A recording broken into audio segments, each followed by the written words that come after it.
हाँ तो दोस्तों, आज हम आपको डिस्क के बारे में बताते हैं। डिस्क कैसे काम करती है। ये पुराने ज़माने की पाटा डिस्क ड्राइव है, पैरेलल अटैचमेंट जिसको बोलते थे। इसमें यहाँ पर 40 पिन का कनेक्टर होता है। ये इसका स्लेव मास्टर्स सेटिंग्स के लिए रहता है और यहाँ पर इसकी पावर सप्लाई लगती थी +5 वोल्ट और 12 वोल्ट। सो इसके ये 5 वोल्ट और 12 वोल्ट्स पे काम करती थी। तो ये इसका लॉजिक कार्ड होता है। यहाँ पर अंदर इसमें प्लेटर्स होती हैं, होम पोजीशंस सेंसर जिसको बोलते हैं, पार्किंग पोजीशंस ऑफ हेड, वो भी हम आपको बताएंगे इसके बारे में। तो सबसे पहले मैं बता देता हूँ कि ये डिस्क का लॉजिक कार्ड जो होता है वो इसको कंट्रोल करने के लिए यूज़ होता है। जब ज़्यादातर आपने देखा होगा कि इसमें नो डिटेक्शंस का इशू आता था। आज के ज़माने में जो साटा और सैज डिस्क चलती हैं वो भी इसी थीम पे काम करती हैं।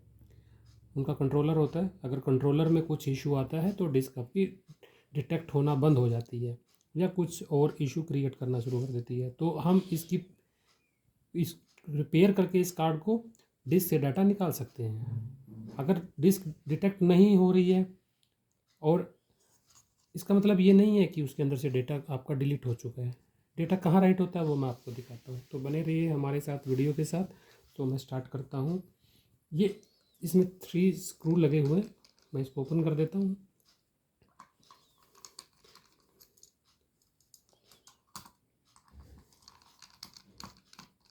जैसे हम इसको ओपन करते हैं तो ये हमारा कार्ड अलग हो जाता है। सही में ये जो हमारा कार्ड होता है, यहाँ पर इसका मोटर्स होता है, एक ही मोटर होता है इसमें।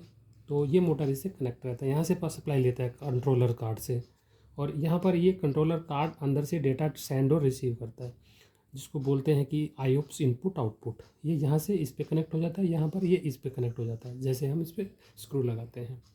तो आगे बढ़ते हैं। ये साफ दिख रहा है कि यहाँ पर कोई मोटर लगा हुआ है। सो मोटर इसका अलग से डिज़ाइन का होता है। इसको इजीली हम ओपन करेंगे अपर केस तो पता चलेगा। सो मैं इसको ऊपर से ओपन कर देता हूँ।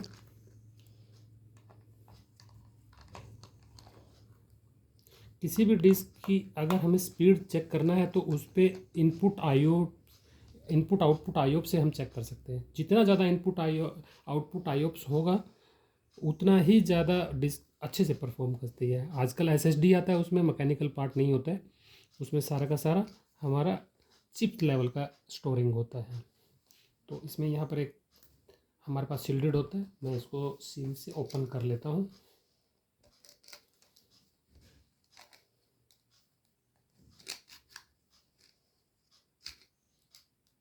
ओके, ये हमारा सील कट चुका है। तो मैं इसको धीरे धीरे यहाँ से ओपन करता हूँ। यस, ये यहाँ से ओपन हो जाएगा।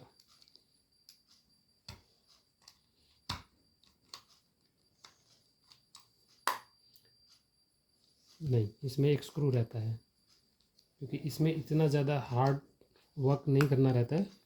अगर आपका इजीली ओपन नहीं हो रहा है मतलब कुछ स्क्रू बचा हुआ है इसमें। ये स्क्रू यहाँ पर बचा हुआ था। सो अभी देखो ये डिस्क हमारा ओपन हो चुका है। ये हेड का पार्किंग पोजीशन होता है। हेड अभी पार्किंग पोजीशन में है। कोई भी हार्ड डिस्क की अगर हम सप्लाई काट देते हैं तो यहाँ पर एक मैग्नेट लगा होता है, वो हेड को अपनी तरफ यहाँ पर खींच लेता है, और जैसे ही अपनी तरफ इसको अट्रैक्ट करता है ये अपना हेड पार्किंग पोजीशन पे आता है। ये जो हमारा प्लेटर्स होता है ये इसका MBR बोलते हैं, मास्टर बूट रिकॉर्ड। कोई भी डिस्क अपने आप को रिकॉग्नाइज या अपने आप की आइडेंटिटी कब देती है, जब उसका मास्टर बूट 0 सेक्टर और 0 प्लेटर्स जो होता है ट्रैक के ऊपर रहता है। 0 सेक्टर और 0 नंबर ट्रैक पे अगर होगा तो ये जो हेड का लोकेशंस होता है, यहाँ पर हेड होता है, वो इसको 0 सेक्टर 0 ट्रैक पे पार्किंग पोजीशन से यहाँ पर ये इसको डिटेक्ट कर लेता है। देयर आफ्टर वो MBR से आगे का पोजीशन देता है कि कहाँ पर आपका डेटा है, कहाँ पर विंडोज़ है, वो फर्दर चलता रहता है। सो कोई भी डिस्क अगर हम पावर ऑफ करते हैं तो वो हेड ऑटोमेटिक मैग्नेट की वजह से पार्किंग पोजीशन पे आके खड़ा हो जाता है। हर बार आपको ऐसे ही मिलेगा। सो हार्ड डिस्क का स्पीड किन चीज़ों पे निर्भर करता है? 3 चीज़ पे निर्भर करता है। सबसे पहला, नंबर ऑफ इनपुट आउटपुट आईओप्स। सबसे पहले हमें डिस्क का ये देखना रहता है कि इंटरलीव टाइम, एक पोजीशन से दूसरी पोजीशन पर हेड को जाने में कितना समय लगता है उसको इंटरलीव बोलते हैं। इंटरलीव टाइम जितना कम होगा उतनी ही ज़्यादा स्पीड से ये डेटा को रीड राइट कर सकेगा। जितनी ज़्यादा प्लेटर्स का, ये देखो ये प्लेटर्स होता है, जितनी ज़्यादा प्लेटर्स का स्पीड होगा ये उतनी ही ज़्यादा, जितना आरपीएम जिसको बोलते हैं ज़्यादा होगा उतनी ही डिस्क की स्पीड ज़्यादा होगी। और ये इन चीज़ों पे ये निर्भर करता है। तो ये जो आज के ज़माने में है, आज के ज़माने में ये एसएसडी आता है तो उसमें ऐसा कुछ फंक्शनैलिटी होता नहीं है। सो साटा पाटा सैस स्कजी उन डिस्क में सब में ये होता था। एसएसडी में ऐसा कुछ नहीं होता। एसएसडी के लिए मैं एक अलग से वीडियो बनाने जा रहा हूँ। सो उसमें आपको पता लगेगा कि एसएसडी कैसे काम करती है। उसको मैं आपको सिस्टम पे भी दिखाऊंगा कि वो उसका फंक्शनैलिटी कैसे रहता है। सो ये पूरा का पूरा अगर आप देखेंगे, ये इसको प्लेटर्स बोलते हैं। ये स्पिंडल्स होता है, ये स्पिंडल्स होता है, ये प्लेटर्स होता है। पहले कम डिस्क कैपेसिटी का आता था, 5 GB 2 GB समथिंग करके आता था, तो उसमें कम रहता था। फिर धीरे धीरे धीरे धीरे ये बढ़ना स्टार्ट हुआ। अब इसमें देखोगे आप, इसमें सिर्फ एक ही यहाँ पर लगा हुआ है, एक ही प्लेटर्स है।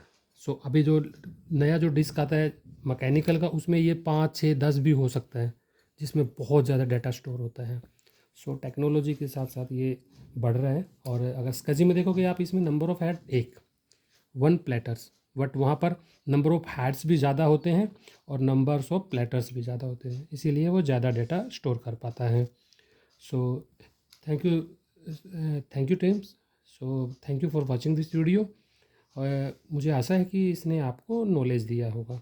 तो थैंक यू सो मच। मेरे एसएसडी के ऊपर भी एक नया वीडियो आएगा, सो उसको भी आप ज़रूर देखना।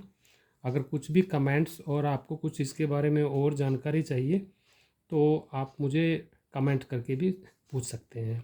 So thank you so much team.